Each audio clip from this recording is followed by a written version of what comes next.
rocking with some of the realest coaches in the game. Coach RB and Coach CB. Area code 459.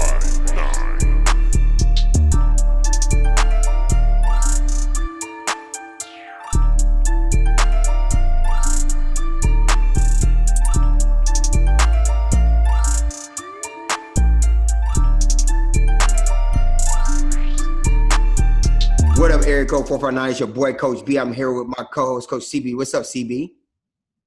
What's up, Coach? How you doing? Man, I'm blessed. We got a super special guest in the house tonight. Before we get to our super special guest, go ahead and thank some people. I want to give a shout out to In-House Inc. for the awesome logo that they have created behind Coach Britt. We also want to give a shout out to J May Crafts for all of her household items and helping us get some of our t-shirts created. Also want to give a shout out to our guy, George Frost, with our East Bay store. He was able to help us get our logo on all of your favorite Nike and Jordan apparel. So if you would like to get some of that, make sure you click the link below. And we couldn't have done this without all of our support from our friends and our family, and most importantly, God.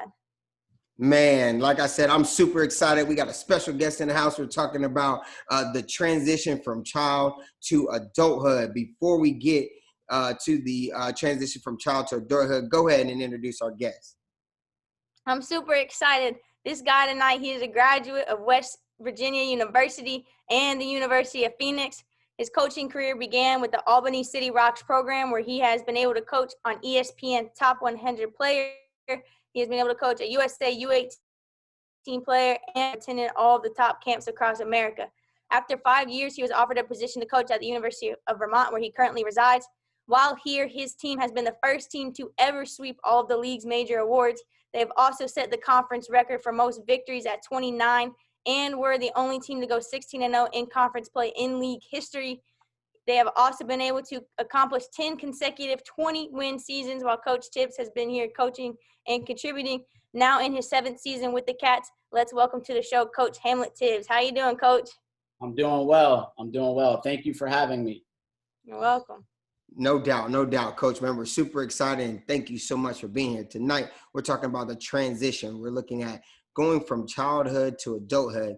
I have the opportunity to introduce the show tonight. 2 quotes came to mind when I thought about this, and they come from the old famous grandma. And she says, when I was a child, I talked like a child, I thought like a child, and I reasoned like a child. But when you become a man, you must put those childish things behind you. And then she also used to say, hey, boy, children stay in a child's place. Those are 2 famous lines that I got from my grandma. And as a child, I believed them to, I thought they were another harsh antic that my grandparents used to be funny in front of company, or like they used to say, you're going to show out on me, so I'm going to show out on you. As I grew older, I started to understand that those comments were partly protective and were there to protect me from things like foul language, harsh perspectives, or physical realities. Growing up that way taught me that there's an actual transition from adolescence to adulthood. The way to speak, think, and talk all change. These transitions are important because it can catapult you to success, and it can also bring about hardships that actually affect productivity. So let's talk about the transitions going from childhood to adulthood. Coach, as a child, my elders used to talk about the freedom of being young. And as an adult, those elders would talk about taking care of oneself and self-awareness. Do you think those 2 things are similar, or do you think those 2 things are different? I think they are similar. You know, I think it's very important to have self-awareness. And as as a child, obviously you live a carefree life. You have a lot of energy. There's a lot of stuff you can get away with when you're much younger. You might, get a slap on the wrist for doing something bad. As you get older, you have a lot more responsibilities, and, you have to be able to take care of yourself. You have to be able to, provide for yourself, working and, have a job. And so, yeah, I think having self-awareness is very important for sure. As we talk about this transition from child to adulthood, why do you think this transition is so difficult for a lot of young adults to go through? Well, I think, it's different for everybody, right? Because we all have our different circumstances and how we grow up. You know, how you grew up may be different from how I grew up, right? And with, you might have different education, the demographic may be much different, where you go to school, how you were raised. Do you come from a single parent household, or do you come from a household with two parents? So I think growing up, as a young child myself, it's, and coming from a single parent household, it's a challenge, and you learn from your mistakes. And as you get older, you try to learn from your past experiences so you can be a better person. Right. And coming from a single parent household like CB and I've talked to, our demographics are actually different how we grew up. I grew up in a single parent household, which my dad was military. So I did.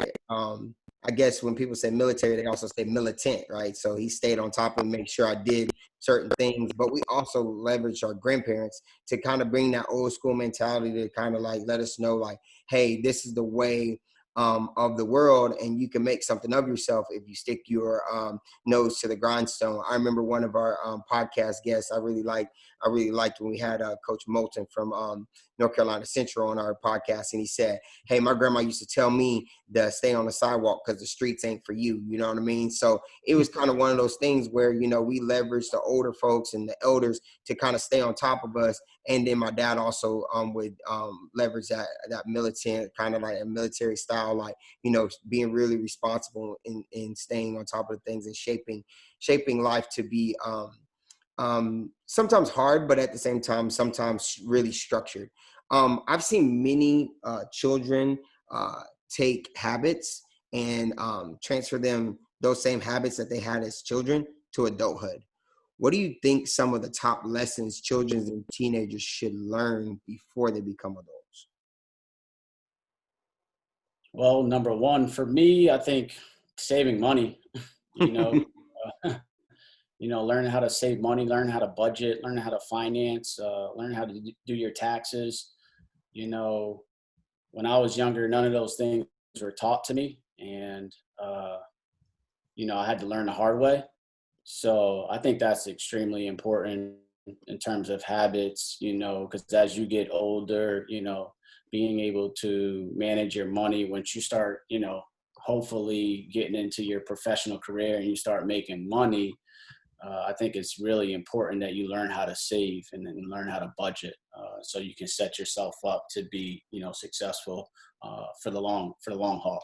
I think that's super important. And go ahead. I'm sorry, Caitlin. I love that you say that, because like on the flip side, I was taught that financial responsibility, and I can see how it has benefited me so much growing up now and being in a space where I'm not under my parents' roof. And I'm so thankful for that, because I have a lot of friends that weren't taught that, and I can see how it's helped me, but at the same time, it's hindered them a lot as well. Mm-hmm. Absolutely. Yeah. So you can be behind the eight ball, if you don't learn those things at an earlier age. Did you have Right. another lesson? Because I know that you were kind of going on. Was there another lesson that you wanted to share with us? I think just develop a routine, so you can practice good habits at a younger age. And, how do you wake up in the morning? Do you work out? Do you, how to prepare for, whatever line of work that you're in, carve out some time for your work, carve out time to, for your family. I think just having a routine that you do daily, stick to that routine. And I think it's important, if you have a routine, then, you'll be successful in what you want to accomplish each day. Thanks, Coach. Yeah, and that's something that we've really been talking about. We just got through with the standard and having a work-life balance and make sure that you schedule time in your day for yourself so you have the ability to reboot and make sure that you have time for reflection. It's super important. I believe that Coach B and I always have those kind of conversations just to make sure we're still doing that so we can continue to pour into other people, especially our family. But as these young adults make transition, and I know you work with 18 to 22-year-olds, so that's kind of the peak age for that transition, especially going from a student and into the workforce, and especially if they're the athletes that aren't playing basketball anymore when they graduate. What are some of the mental blocks that you see in those athletes and that hinders them? And then how do you help them work through those things? Well, that's a really good question because I think it's different for a lot of people. But I would just say, I guess working with young people, one of the mental blocks could be just get in your own head and, having bad body language, responding to negativity in the wrong way, and then sort of like harping on that negativity and being in that like negative space and letting it affect your whole day. I think, for me, I'm such a positive person that I'm able to quickly get over things, if I make a mistake in, my line of work, on the job or, I'm in practice, I have a scouting report and, I have to present a play to a team. And if I mess up or, I could have a bad day, whatever that may be, like I have to, I have a have to have a short-term memory of that and just learn from my mistakes and not repeat those mistakes and be able to improve, the next day. Or if it's an argument that you get in with a family member or a friend,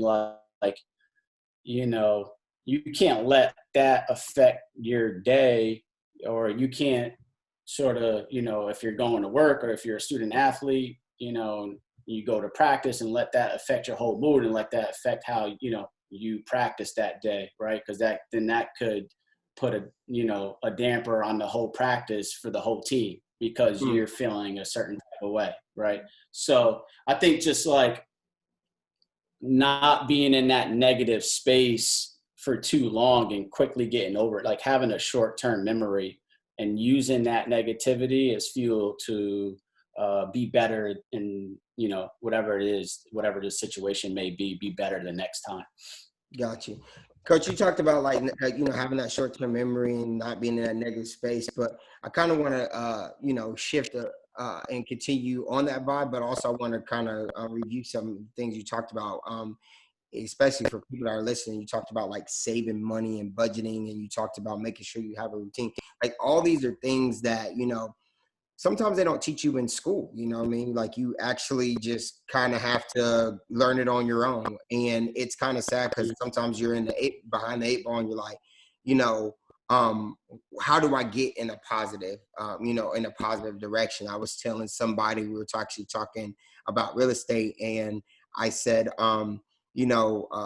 there's a program around the area that I live where they were trying to give like these students some money, but they have to have a certain credit score. Well, if you didn't leverage your finances and budgeting and routine and all that, you wouldn't have that credit score at this time. And, the people that were going for this program, they were actually kind of sad because they feel like I did everything. I went to school, got my degree. I came out of school, got a good job. And now I can't even finance money because nobody taught me financial literacy, right? So, with that being said, this is kind of where the transition is coming in is, as Caitlin read, your bio and introduced you today, she talked about, how successful you were before college on the youth circuit, AAU circuit prep school. And the good thing about like that and being a person of your statute and moving into the college ranks, people look at that and say, this guy's talented, right? We got to have that talent in our program. We got to have that young man here with our young men. So it's almost like you do something to develop as you grow older. So my next question is, what are some of the mental and physical lessons that young adults, meaning, past that 22 age, that are getting to your age, should continue to improve on as they get older? Well, I think you have to have a strong belief. You have to have a real strong belief in yourself and what you value, what you want to become, and not let anybody else tell you anything differently. Right. Like, so for me, when I can remember being at a community college and the athletic director there telling my best friend that why are you hanging out with him? He's no good. He's trouble. He's never going to be anything in life. So like, I always use things, as a motivator for me. And I take that negative feedback, that negative energy, and I just flip it and use it as a motivational piece to just drive me and prove people wrong and to, in order for me to be successful. But I have to have ultimate confidence in myself and the ultimate belief, no matter what the struggle, the process, the journey, it's going to be a bumpy road. You're not going to make it in a day. It may take 5-6 years. It may take 10 years, but you have to have that belief in yourself that you will make it eventually, no matter what. And you're going to be willing to sacrifice and do whatever it takes to get to that point, to be successful in whatever your dreams and whatever your goals are, that no matter what, nobody's going to stop you from reaching your goals. That's always been my whole mindset. And I love that mindset because I have the same one. I love leveraging other people. We always call them haters, but leveraging other people's hate because it just fuels you, especially when you're so goal oriented and determined and hardworking.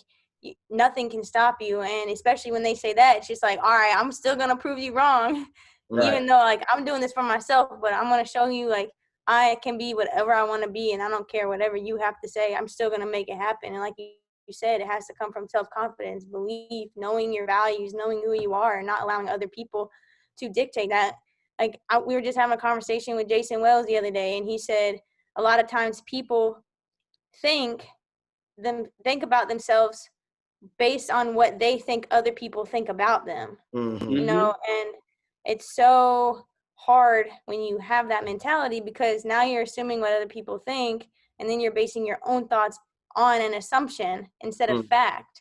And leveraging Coach CY as well, like he always says, I'm going to explain something to you, and then I'm going to say, for instance, or for example, because I always want to back up my belief or my value or whatever I'm trying to get across with fact. So you guys know, like, I base everything I do on what I believe is to be true and having seen and experienced that.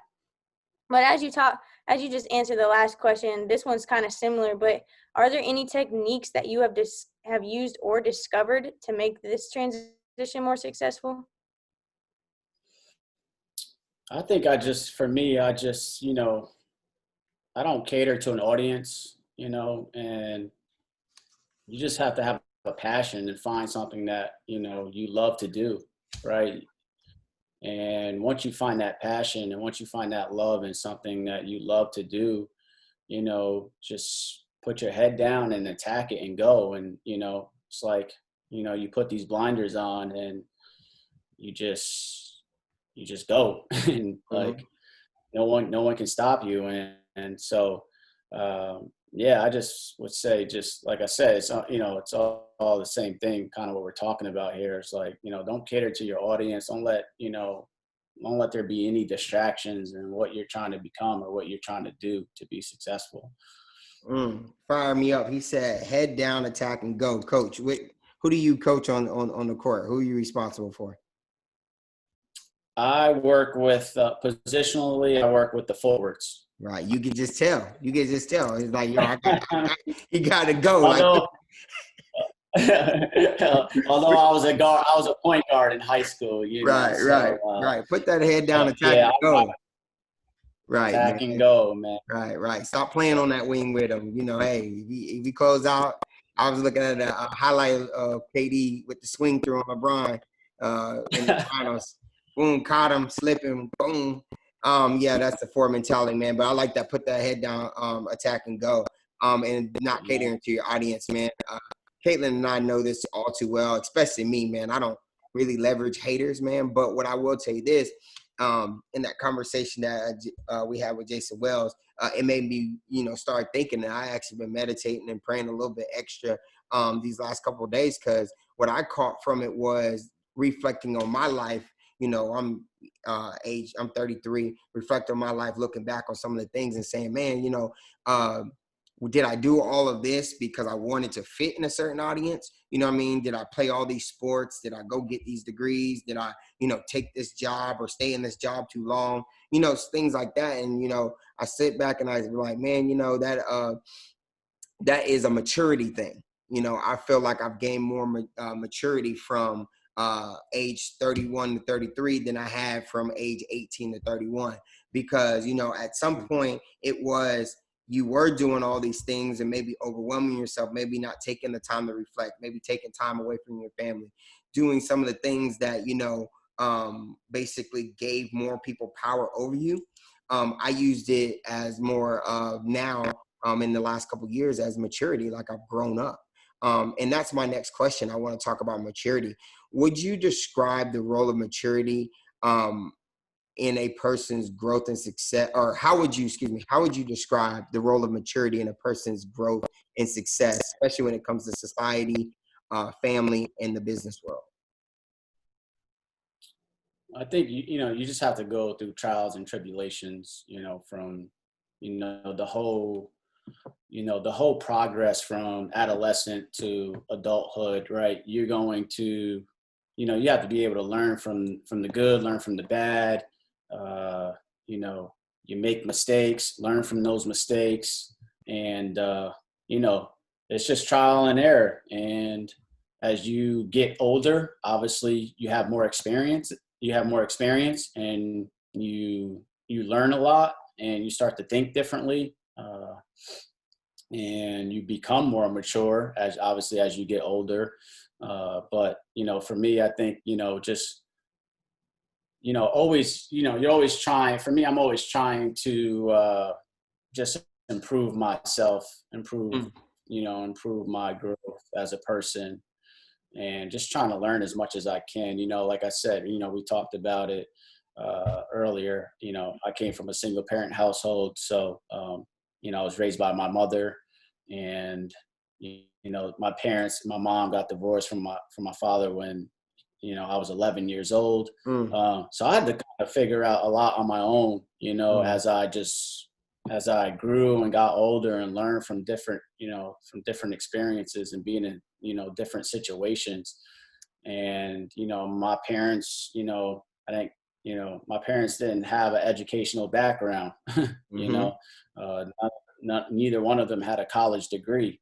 So, I was staying a night at, my best friend's house when I was 14, 15, 16, 17 years old. I was always, at a friend's house. I was never really home. So I'm just, I'm learning out from the people that I'm hanging out with. I'm learning, from different older people that I'm around, teachers, AAU coaches, high school coaches. You're just trying to, for me, I'm just, personally, I was just trying to figure everything out in life and as I go, because I didn't have a father figure. At the time, I didn't have a mentor. I didn't have that. I didn't have the guidance that, some people are fortunate to have. But there's a lot of people that are unfortunate and don't have, that guidance and that mentor to sort of help guide them and get through life. So, you become. It takes a little bit longer. You make a lot of mistakes, but I think, for me, as I got older and I got more mature and I, started to figure out myself and what I wanted to be and what my values, try to, figure out what my values are and my identity, then, I could start to progress and be who I wanted to be and be who I wanted to become. Thanks, guys. As I listen to you talk about that, it kind of seems like your environment forced you to grow up fast. And if I can say that in a way, but the same thing for me happened as well. Like my parents got divorced when I was 1. My mom was remarried when I was 2. and that wasn't really the most healthy environment growing up either. So I felt like I was forced to grow up fast just based on circumstance. And and sometimes I don't think that's a bad thing, but we forget how to be kids. Like when you're an adult, you forget how to be kids, and especially if you grow up fast and you're a child with age, you definitely lose that experience or that spirit, that childlike spirit about you that is fun and carefree. And do you Mm-hmm. think it's important as we age to kind of keep that childlike spirit but not allow it to affect us mentally? I guess what I mean by mentally is like we still have to act or think maturely and make mature decisions, but still allow ourselves to have fun and carefree and do things that are an adventure for us. Yeah, I think, I think it's always important to have balance, and it's important not to forget where you came from, right? Because it puts everything into perspective, where I'm at now and, and my success, it took a long time, a long journey, and it was like a dirt road, right? Mm-hmm. And it was not easy, and from being, all the way from being a young child, so to be able to reflect on your past, you have a lot more joy, where you're at right now, but to be able to reflect on your past keeps you very humble, right? And it also keeps you determined to keep pushing forward and, not get complacent and, be, settle into, whatever success it is that you have right now. But, you got to continue to keep going forward and, taking another leap. All right. Just because I got my dream job of being a Division I assistant coach, I can't be complacent with that.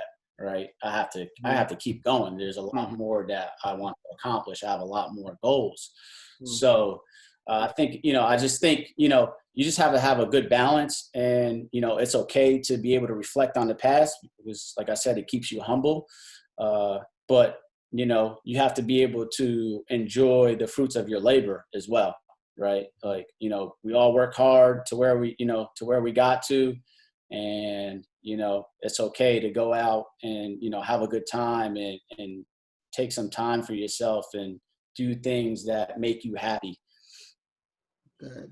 Man, that's big. That's big. And I know exactly what you mean by the grind, man, because I've coached AAU, I've, coached in high school, and, I've seen guys like, hey, I'm just going to stay for one more game, or, some guys that come and they'll come in and watch the same, 10 guys will watch the same one player, and then they'll go leave. And then, there's one or two guys that stay, and they'll stay and watch all the games. And the next thing you know, they've got 2 or 3 gyms, right? And then now we're hearing about them in the NBA, guys like Damian Lillard and guys like Kawhi Leonard and Steph Curry, guys that are mid-major guys, John Morant, played for my boy Casey Long. He's one of those guys that would just sit in the gym and just be like, you know what, I love the game of basketball. I'm going to watch these kids develop. Coach, you talked about you growing up, and you grew up with your mother. And you missed that father figure. You were just trying to figure it out, going to, looking at older people to try to give you some of those nuggets that you can leverage and decipher through. I was a little bit different. I grew up with my father, but I grew up in a single parent home with no mother. And the one thing that, and I also talked earlier that he was military and he used my grandparents. So when you young kids, some young kids don't like going over their grandparents' house because, there's plastic on the couch, or it doesn't smell right, or, you know what I mean? They're going to watch the stories all day long and never let you watch any cartoons. I missed that part of love when I was growing up. I felt like I missed that part of compassion, empathy. I just kind of had that real stern, like, this is the way it's got to go, and this is the way we got to fix it. So growing up, I missed that part, and I got to see, going over to friend's house and, playing college football, watch other families and their dynamics. And one thing I caught what was, the way people love each other. And here at Area Code 459, we use love as the backbone of our mission and the backbone of our community.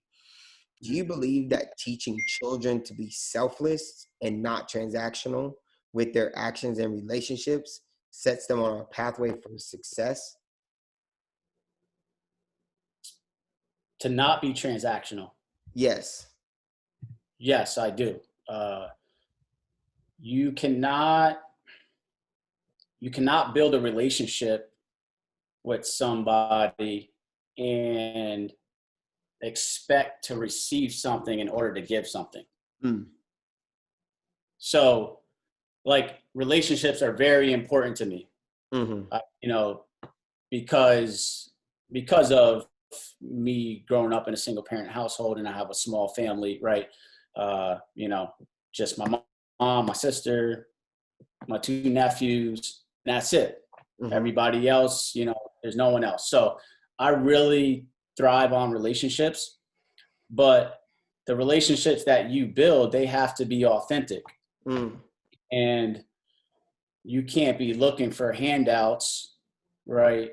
And trying to receive something in order to give something, and or receive something for, you know, for you to get what you want. Like, I always been like, for me, so for an example, like any program that I've been a part of, whether I was at, you know, Albany Academy, you know, coaching there and teaching there, or with the Albany City Rocks, coaching with them, or, you know, or here, you know, my position with the men's basketball program here at Vermont, I always put the program first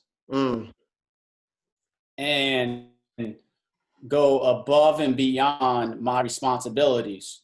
Like, it's all about the program and the people in the program, and making sure, you know, the people in your program are satisfied, and you're helping, you know, I'm helping the kids at Albany Academy. I'm helping and providing for our student athletes here at Vermont, and our assistant coaches and our head coach here. I want to make sure I'm going above and beyond what's required of me and what's put in a contract.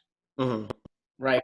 So people not willing to do that. A lot of people not willing to do that, to go above and beyond of what's expected of them.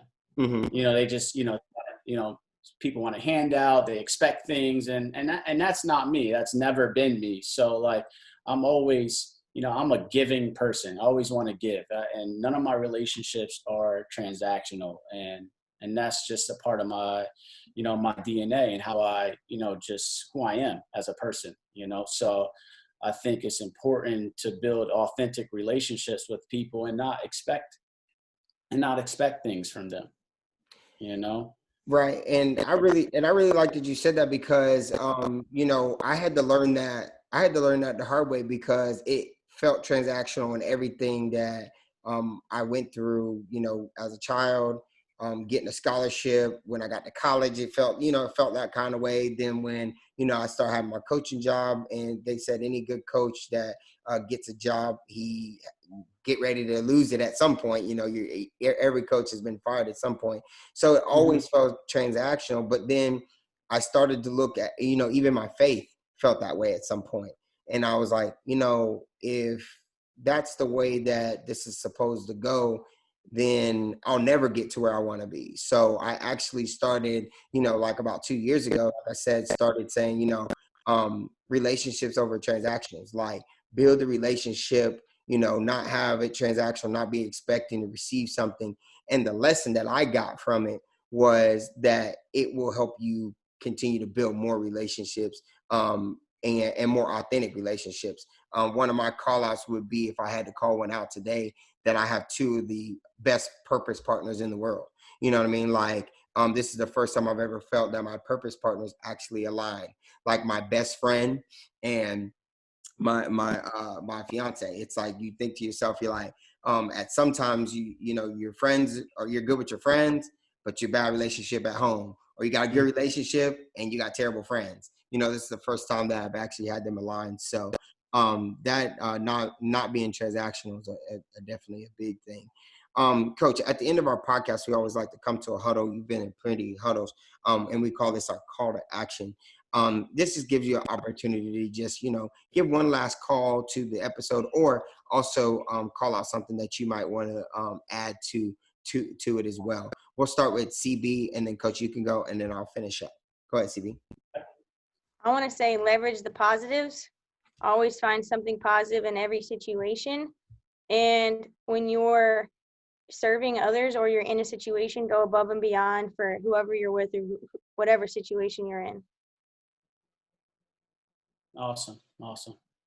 Yeah, for me, I would just say, you cannot be great at something unless you invest time, right? So, whatever it is that you do, invest time into it, invest in people, make sure you're building those relationships with people, authentic relationships, and, value integrity, value respect, and things will come to you.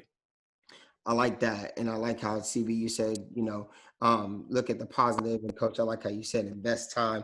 And I'm going to go on the vibe of, and I'm going to take this from Coach Tibbs because I thought it was a very good point.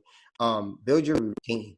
Build your routine. When you talk about going from childhood to adulthood, you're going to have to get a routine. And you can routinely look at the positive things in your life and not let it affect you in a negative way, but keep pushing positive directions. You could look at investing time, building valuable relationships, and those are all routines that you can do so you don't get to be like Coach B at 31 and look at yourself and say, man, I'm missing out on something. Something's not right.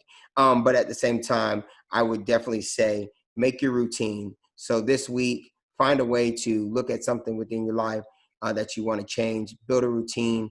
My Coach B's point, 21 days can help you create a good habit. So try to bring that routine into your life and use 21 days doing it. Coach, is there something that you like? Our last thing we do is we say our mottos or our last little thing that we like to tell our players or whatever before we leave our huddle. Coach, is there anything you'd like to say to your players before you leave? To my players? Oh, yeah. My players, I love, the players know I love them. Just keep pushing forward. Keep being mentors in the community. A lot of young kids looking up to our players, and they're doing wonderful things here in our community, here at the school. And, the whole state looks up to them. And I would just say, continue to work hard, continue to stay positive, believe in yourself, and don't let anybody tell you that you can't make it in life. Good. And if you see this guy sitting next to your high school court, all right, and he's recruiting you, you know what he's going to give you each and every day at University of Vermont. Coach B is going to go next. I'm going to say, make sure that you leverage relationships over transactions and let love be the frequency. And as you guys know, don't discount your value, and let's get 1% better every day. Coach, we appreciate your time. Thank you so much, man. Have a good one. I love it. Thank you both for having me on. I appreciate it. Thank you. Take care.